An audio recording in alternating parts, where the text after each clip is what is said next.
So King Ahab was the king of Israel, the northern kingdom in Israel, and he worshipped any god that walked by, but not God, not Yahweh.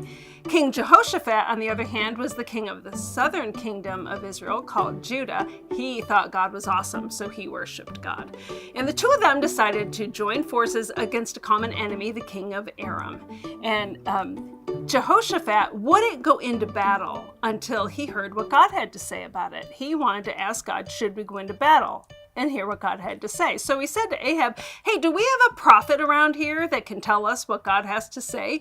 And Ahab says, well, yeah, there's Micaiah, but I hate him. He never says anything nice to me. Ahab is such a whiner. You should read all about him.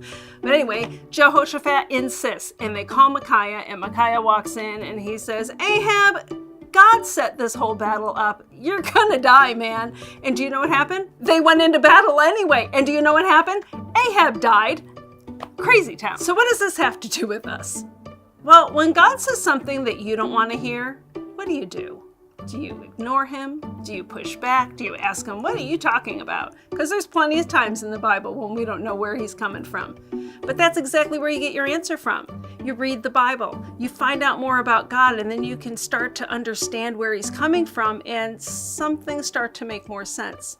So my encouragement to you is to find a time when you can read your Bible all by yourself or with a friend, and you'll learn to understand more about where God's coming from, and those hard to understand passages and the stuff we don't want to hear, it kind of melts away when you find out where God's coming from.